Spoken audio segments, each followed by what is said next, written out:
وبرکاتہ۔ کیا حال ہے آپ سب لوگوں کے؟ الحمدللہ۔ جو دور بیٹھے ہیں ان کے کیا حالات ہیں؟ ہم امید کرتے ہیں کہ الحمدللہ آپ اسی طرح سے ہمارے ساتھ ساتھ رہیں گے، اور انشاءاللہ ہم اپنے رب کی طرف بلانے کے لیے مل کر کام کریں گے۔ اس جہان میں مقدر والوں کو یہ کام کرنا نصیب ہوتا ہے۔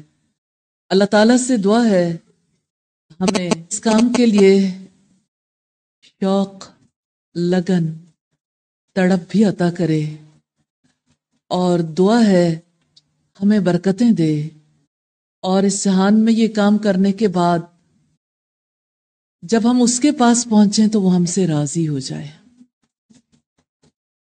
نحمدہ ونصلی علی رسولہ الکریم، اما بعد فاعوذ باللہ من الشیطان الرجیم، بسم اللہ الرحمن الرحیم، رب اشرح لی صدری ویسر لی امری واحلل عقدۃ من لسانی یفقہوا قولی۔ میں یہ سوچتی ہوں، مجھے کون جانتا تھا؟ میری پیدائش سے پہلے میری ماں بھی نہیں جانتی تھی، میرے والد، میرے آبا و اجداد، کوئی بھی نہیں۔ مجھے اللہ پاک کی یہ بات اتنا زیادہ پکڑتی ہے سورہ الدہر کی، اللہ تعالی الانسان حین من الدہر لم یکن شیئا مذکورا۔ کیا لامتناہی زمانے میں انسان پر کبھی کوئی ایسا وقت گزرا ہے جب وہ کوئی قابل ذکر چیز نہیں تھا؟ میں جب سوچتی ہوں نا اپنے بارے میں، تو میں اپنے آپ کو کسی اینٹ میں، کسی کے پاؤں کے نیچے آنے والی مٹی میں دیکھتی ہوں۔ ایک مٹی کا ذرہ ہی تو تھی، شاید کسی درخت کے پتے میں، شاید سمندروں کے نیچے، سمندری حیات میں۔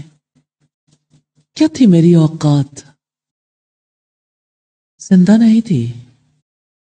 پھر ایک وقت آیا جب میں اللہ کے حکم سے آدھی اپنے ماں کے پیٹ میں پہنچی اور آدھی اپنے باپ کے پیٹ میں۔ وہ بھی کیا وقت ہوگا جس کا مجھے کوئی شعور نہیں ہے۔ کیسے مجھے پہنچایا گیا ان کی غذا کے توسط سے، ان کو جو قوت ملی، یہ آٹومیشن نہیں ہے، تقدیر ہے اس رب کی جس نے وجود عطا کیا۔ ہاں، وہ بھی کیا ہی لمحہ تھا جب میری ذات کا پہلا سیل بنا تھا۔ پہلا سیل، پھر سیل ڈویژن شروع ہوئی۔ پھر میں اپنے آپ کو دیکھتی ہوں جمے ہوئے خون کے لوتھڑے میں۔ نہ میری آنکھ تھی، نہ میرا ذہن کام کرتا تھا، نہ میرے کان تھے، نہ زبان تھی، نہ سانسیں، نہ قلب کی حرکت۔ اب بھی اپنے آپ کو اس سفر میں لے جا کے تو دیکھیے، ذرا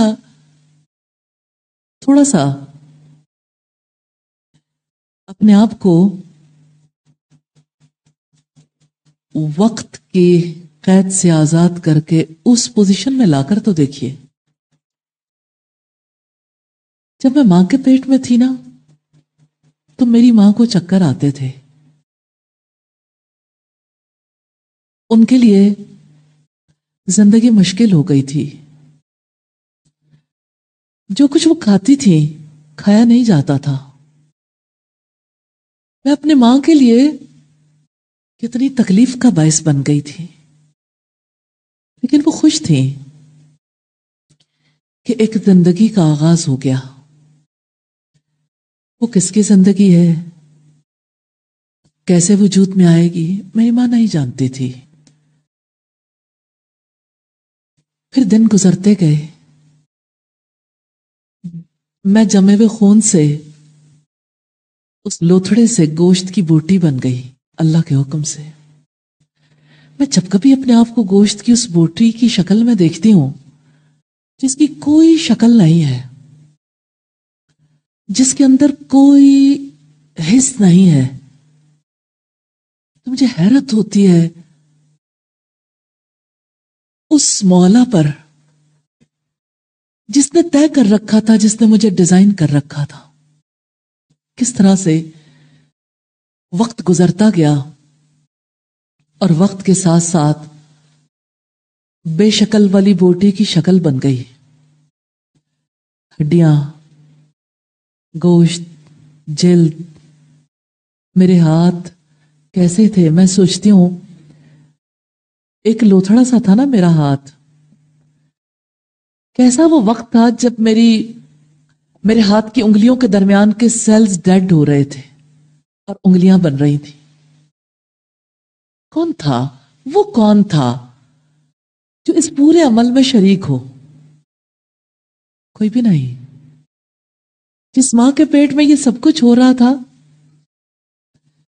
اس سے بھی صرف اتنی خدمت لی گئی کہ ان کے پیٹ میں مجھے پروان چڑھایا گیا، رکھا گیا۔ پھر وہ وقت آیا جو میرے لیے اور میری ماں دونوں کے لیے بہت مشکل تھا۔ میری ماں زندگی سے زیادہ موت کے قریب تھی۔ میری ماں کو جو تکلیف اس وقت پہنچی، میں پوری زندگی بھی لگا دوں اس کا بدلہ نہیں دے سکتی۔ میں پیدا ہوئی، مجھے پہلے میرے رب نے میری ماں کے خون سے پروان چڑھایا، پھر 2 سال تک میری غذا میری ماں کے پیٹ میں رکھ دی، جو دودھ کی صورت میں مجھے ملتی رہی۔ اس دوران کتنی تبدیلیاں آئیں، میں دیکھنے لگ گئی، بولنے لگ گئی، چلنے پھرنے لگ گئی، میں سوچنے سمجھنے لگ گئی۔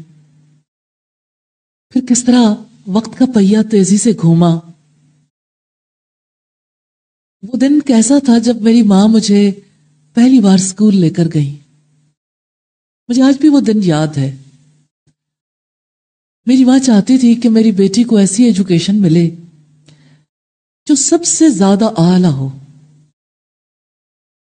وہ کسی کمتر چیز پہ کمپرومائز نہیں کرنا چاہتی تھی۔ کس طرح سے میرے والد نے ایفرٹ کی میرے اسکول جانے سے پہلے قرآن حکیم پڑھنے کے لیے، مجھے لینگویجز سکھانے کے لیے 2 لینگویجز پہ خصوصی طور پر کام کیا، انگلش اور عربک، کہ یہ سیکھنی بہت زیادہ ضروری ہے۔ اور اسکول جانے سے پہلے اللہ تعالیٰ کے کلام کو میں نے باقاعدہ طور پر یعنی ناظرہ قرآن کمپلیٹ کر لیا تھا۔ پھر جس وقت اسکول جانے کا آغاز ہوا تو میری ماں کی مصروفیات اور بڑھ گئیں۔ ایک ہی فکر انہیں کھائی جاتی تھی، کسی طرح سے لکھنا سیکھ لوں، پڑھنا سیکھ لوں، میرا میتھس اچھا ہو جائے، میں اللہ تعالیٰ کے کلام کو سمجھنے کے قابل ہو جاؤں۔ میرے والد کس طرح سے ایفرٹ کرتے تھے، آدھی رات کے بعد جب وہ اٹھتے تھے تہجد کے لیے، تہجد کے بعد میری ماں کو وہ تعلیم دیتے تھے، پھر فجر کے بعد وہ ہمیں لے کر بیٹھتے تھے پڑھانے کے لیے۔ کتنی مشقت، کتنی کوششیں۔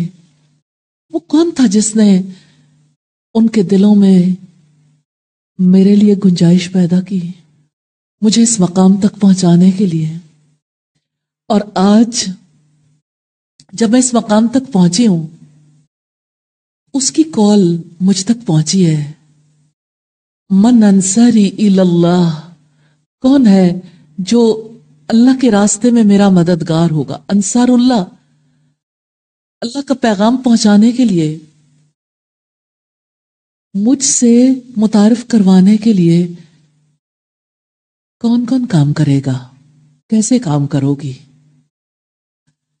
اس کے احسانات اتنے زیادہ ہیں میری ذات پر کہ میری زندگی کا لمحہ لمحہ لگ جائے تب بھی حق ادا نہیں ہوتا۔ وہ کتنا کریم ہے کہ اس نے اپنے نبی کے توسط سے، اس نے اپنی کتاب کے توسط سے، اس نے میرے ماں باپ کے توسط سے، میرے اساتذہ کے توسط سے ممکن بنایا کہ میں اسے پہچان سکوں۔ آج جب میں اسے پہچانتی ہوں، آج جب میرا اس سے تعلق ہے، آج جب میرا اس سے محبت کا رشتہ ہے، آج جب میں اس رشتے کے مٹھاس کو محسوس کرتی ہوں، آج جب میں اس پہ توکل کرتی ہوں، میرا دل سکون میں رہتا ہے، تو میرا جی چاہتا ہے میں سب کا رشتہ اسی طرح سے اپنے رب کے ساتھ جوڑ دوں، سارے لوگوں کی زندگیاں سکون میں آ جائیں۔ میں جب اس سے امید کا رشتہ باندھتی ہوں اور میں ڈپریسڈ نہیں ہوتی الحمدللہ، اور میرے دل کے اندر ایک نئی امنگ، ایک نئی ترنگ آتی ہے، تو میرا جی چاہتا ہے کہ وہ سارے لوگ جو اپنی زندگی میں کسی بھی سٹیج پر نا امید ہو گئے، جن کے پاس امید کی کوئی کرن نہیں، جن کے پاس روشنی کا کوئی دیا نہیں، جن کے دل اس پیدا کرنے والے کی محبت سے خالی ہیں، جن کے پاس اعتماد کا وہ رشتہ نہیں ہے، زندگی کا یہ سفر کرنے کے لیے جن کے پاس وہ پیشن نہیں ہے، میرا جی چاہتا ہے ایک ایک بچے، ایک ایک جوان، ایک ایک بوڑھے، ہر کسی کو پکڑ کے یہ بتا دوں تمہاری اصل تمہارا رب ہے، تم نے جانا رب کے پاس ہے، تمہارا اصل رشتہ اپنے رب کے ساتھ ہے، ہم سب اسی کے ہیں، وہی ہے جو ہمارا سب کچھ ہے، اسی نے زندگی دی، وہی ہے جو رزق دیتا ہے، وہ کتنا عظیم ہے، کھلاتا بھی ہے، پلاتا بھی ہے، جب بیمار ہو جائیں شفا بھی وہی دیتا ہے، اسی سے امید ہے کہ یوم الدین کو وہ میری ساری خطائیں معاف کر دے گا۔ میں اس کی ہوں، وہ میرا ہے، میں چاہتی ہوں سب اس کے ہو جائیں اور وہ سب کا ہو جائے، یہی دعوت اللہ ہے۔ اس رب نے اس جہان سے ایسے لوگ چنے ہیں جو اس کے ہو کر رہیں، ہاں انہی کو مسلمان کہتے ہیں، لیکن آج کا مسلمان اپنے رب کو نہیں پہچانتا، وہ اپنے رب کے بارے میں نہیں جانتا۔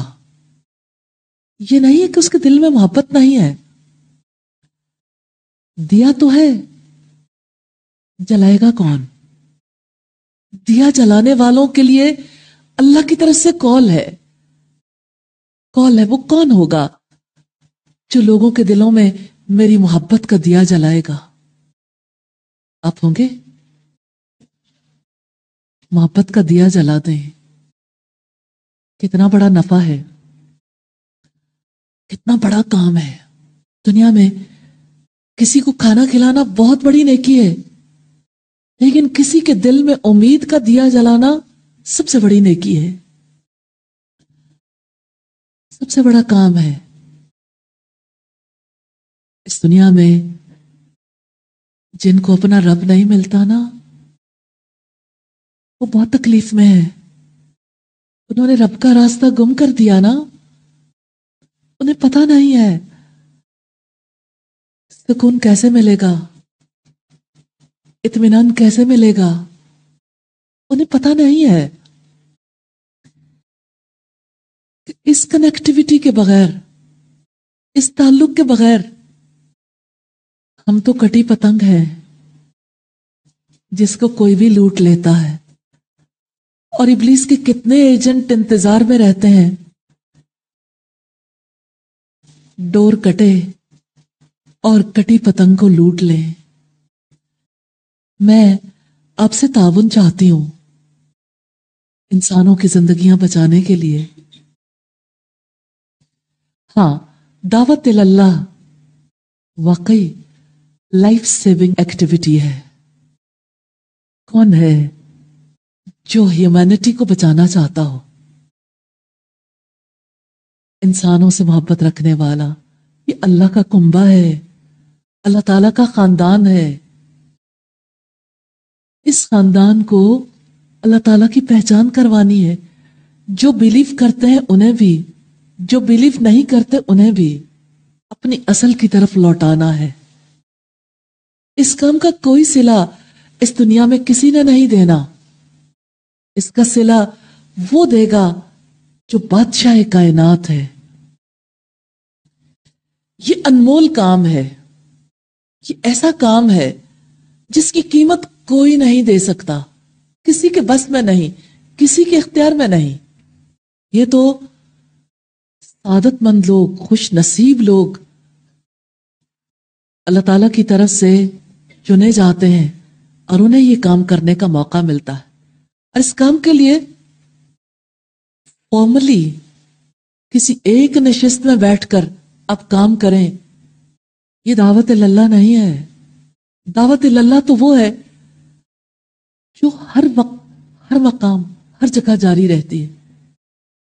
دنیا کے سب سے بڑے دائی، سب سے زیادہ جنہوں نے انسانوں سے محبت کی، جن کی گواہی رب العزت نے دی، وَمَا أَرْسَلْنَاكَ إِلَّا رَحْمَةً لِّلْعَالَمِينَ، ہم نے آپ کو سارے جہان والوں کے لیے رحمت بنایا۔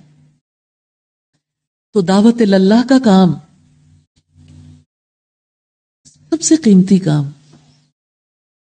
سب سے زیادہ مؤثر کام محمد صلی اللہ علیہ وسلم نے انجام دیا۔ آپ صلی اللہ علیہ وسلم کو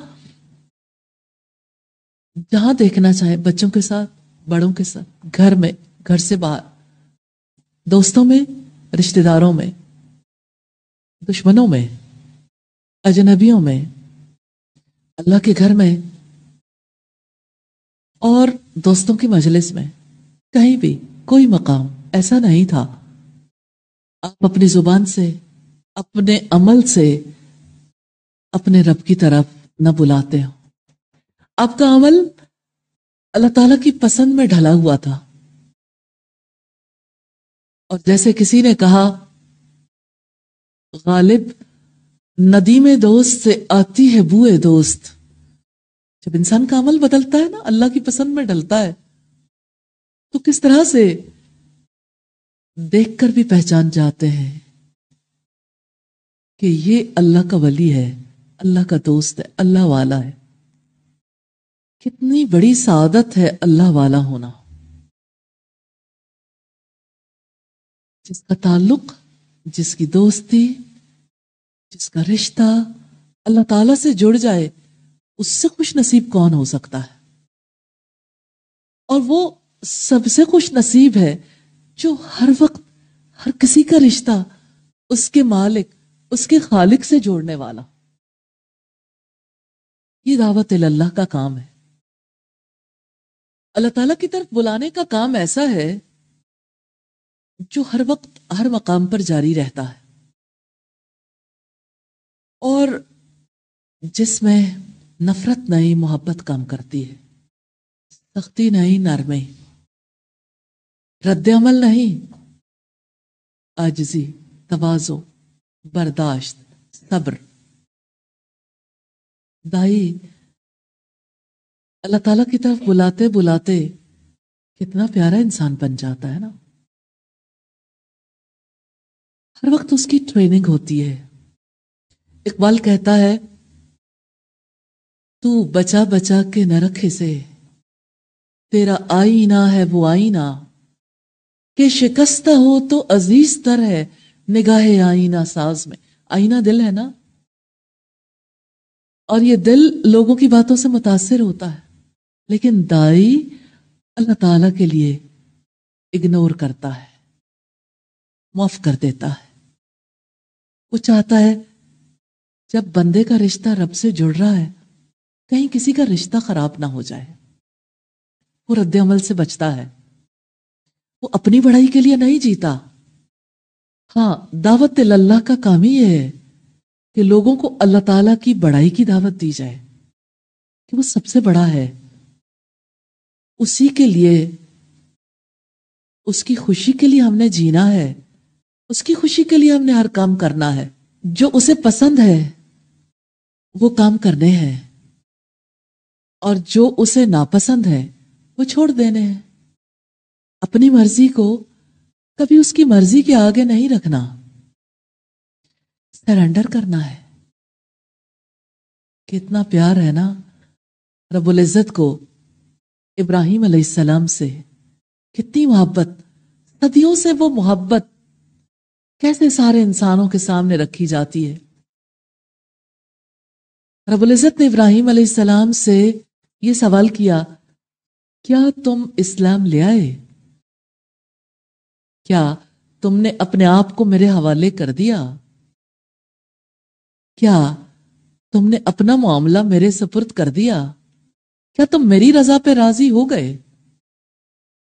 کیا تمہارے لیے زندگی میں سب سے بڑی میری ذات ہو گئی؟ کیا تم اسلام لے آئے؟ تو ابراہیم علیہ السلام نے جواب دیا، اسلمت لرب العالمین، میں رب العالمین کا مطیع ہو گیا، فرما بردار، دل سے حوالے کرنے والا، سپرد کرنے والا. میں نے اپنے آپ کو اللہ کے حوالے کر دیا. تو رب العزت نے فرمایا، قل، اب کہو، اظہار بھی کرو نا، اب کہو. جو بات ابراہیم علیہ السلام کے لیے ہے وہی ساری انسانیت کے لیے، کیونکہ ساری انسانیت نے سرنڈر کرنا ہے نا اللہ کے آگے. میں سرنڈر نہیں کرنے دیتی.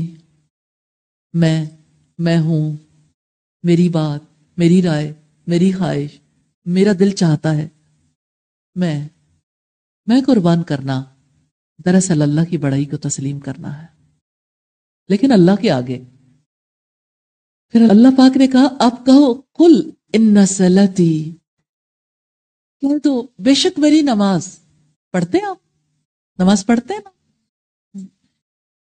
آپ یہ دیکھنا چاہیں نا کہ اللہ تعالی سے جب ہماری ملاقات ہوگی، جب ہم اللہ تعالیٰ کے پاس جائیں گے، وہ کون سا دن ہوگا جب بہت ساری چیزیں مل جائیں گی. عجیب اتفاق ہوگا، زندگی کا آخری دن، آخرت کا پہلا دن. موت کا وقت دو چیزوں کو اکٹھا کر دے گا. شام زندگی اختتام زندگی نہیں ہے، اگرچہ زندگی اس زندگی کا اختتام ہے، ایک نئی زندگی کا آغاز ہے. اس ملاقات کے وقت کسی کی کیا کیفیت ہوگی، اپنی نماز میں دیکھ لیں. نماز میں آپ اپنے رب سے ملاقات کرتے ہیں نا، تو آپ دیکھیں داعی اللہ کا کام کیا ہے، اس ملاقات کو بہت پیارا بنا لے.